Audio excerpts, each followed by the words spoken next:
The Jolly Roger, a symbol that represents, unites, and communicates with people. These simple depictions can be used to mark territory, display allegiances, inspire pride, and even convey fear. It's a pretty big job for something so seemingly small, so it's absolutely integral that your Jolly Roger can get the work done. Not all pirate crews are created equal, and we are about to see just who put the time and effort into their symbols, and as a result, will be rewarded with a place amongst the best Jolly Rogers. To be considered for this list, the Jolly Roger must belong to a canon pirate crew. This means no filler or movie pirates can be considered, or other organizations in the world such as the World Government or Baroque Works. So with that out of the way, let's begin. Welcome to the top 5 best Jolly Rogers. Number 5. The Heart Pirates. Now, love him or hate him, Trafalgar Law is undeniably one cool cat, and this is really well reflected in his simple yet funky Jolly Roger. It maintains the traditional skull and crossbones standard in a very modern and sleek interpretation. It is understated yet defined, which is reflective of Law himself, a very quiet guy but somebody who is absolutely determined to make his mark in the world. Oddly enough, the design seems to be inspired by the Don Quixote Pirates Jolly Roger, which actually doesn't make a lot of sense when you think about it. Law hates Doflamingo, so why would he incorporate his Jolly Roger into his own? It's just weird. I think there may have been some foreshadowing to the connection between the two of them by Oda when Law was first introduced, but yeah. Oh, and most importantly, the backdrop of his Jolly Roger is a vibrant yellow. This is very cool because most Jolly Rogers just have your standard pirate black, but not the Heart Pirates. They have style, they have flair, and they have a symbol worth paying attention to. Number 4. The Whitebeard Pirates. Coming in next, we have the symbol of the strongest man in the world himself, Edward Newgate, also known as Whitebeard. In contrast to the Heart Pirates, who had a very modern take on the Jolly Roger, the symbol for the Whitebeard Pirates is the epitome of traditional piracy. The skull and crossbones through and through, representing power and danger.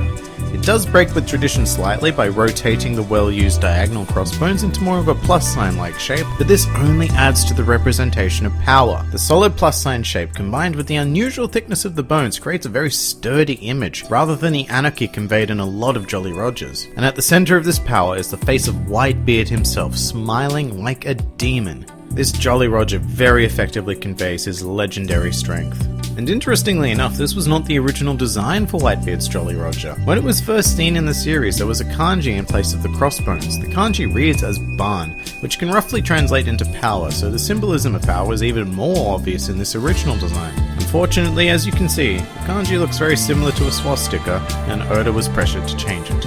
And I actually think the results worked out very nicely. Whitebeard's second Jolly Roger is much more subtle, yet no less intimidating. It's a great design and a symbol that I myself would be proud to wear. Number 3. The Fire Tank Pirates. Now come on, you cannot tell me that this isn't one of the most awesome things you have ever seen. The over-the-top Fire Tank Pirates take their Jolly Roger to the extreme with a great display of power and aggression. I might be quite biased here because recently in the story I've grown to love Capone more and more, but I love that his fedora and cigar take up a primary role in this symbol. Of course, the fortress in the background not only reflects Capone's devil fruit ability, but also makes the Fire Tank Pirates look like a true army to be reckoned with. The grandiose nature of it is also a tangible cue to the huge ambitions of this particular pirate crew. It's just plain cool. It's as if they all gathered around to design it, put Capone's head in the middle and were like, screw it, add a castle, and flags, and a lot of guns. It's just plain great. Number 2. The Beast Pirates. Sitting at number 2, we have the sigil of another of the 4 emperors, Kaido, and this Jolly Roger means business. It instantly stands out from just about every smaller pirate crew through its attention to detail and seemingly larger scale. One of the key differences between this and almost every other Jolly Roger in the series is that the symbol of the Beast Pirates is represented in a 3-dimensional format. This instantly elevates it from the crowd and displays professionalism and an abundance of resources. These guys are not messing around, and the additional crossbones convey that idea of extra danger. It also borrows from the Jolly Roger of the Whitebeard Pirates by having a plus sign configuration of the crossbones, but adding the traditional crossbones on top of it. As with the Whitebeard Pirates, this helps convey a feeling of sturdiness, but in a more overwhelming manner. pirate who sees this Jolly Roger knows that they are in over their heads. And that's before we even get into the depiction of Kaido in the center, a hulking skull with an enormous mouth and horns ready to gore. Now I must say I'm not too sure what the two kind of cylindrical curved bits in the background represent.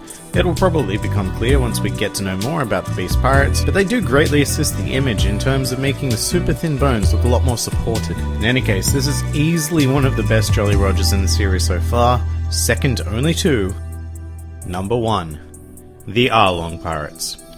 And here we are, the epitome of design in this world. The Jolly Roger of the Arlong Pirates is absolutely unlike any other in the series, and yet it manages to retain tradition, convey fear, and inspire pride in its crew members all at once. The sawtooth shark in the center is probably one of my favorite pieces of graphic design I've ever encountered. The curves range from thin to thick in a very balanced yet sharp manner, with the occasional barb sticking out. Combined with the red color and the simple yet dangerous sawtooth nose, and it's almost as if you could become injured just by looking at this Jolly Roger. The curves also do a wonderful job of depicting movement and giving the Jolly Roger a very natural vibe, much like ocean currents, which is very appropriate for the crew of fishmen. The weakest aspect of this design is obviously the flat crossbones in the background, but the amazing thing about the design is that this Jolly Roger can completely do without them. For example, Nami's tattoo depicts only the center design, and while it was certainly the most painful thing in the world for her to bear, it's also pretty damn cool at the same time.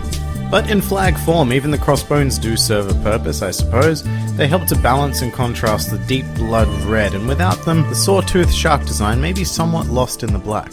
And I think that's probably enough time spent gushing over this particular symbol. So there you have it, the top 5 Jolly Rogers in One Piece. If you enjoyed this video, then please feel free to like, favorite, or subscribe, and make sure to comment below with your favorite or least favorite Jolly Roger. This has been the Grand Line Review, and I'll see you next time.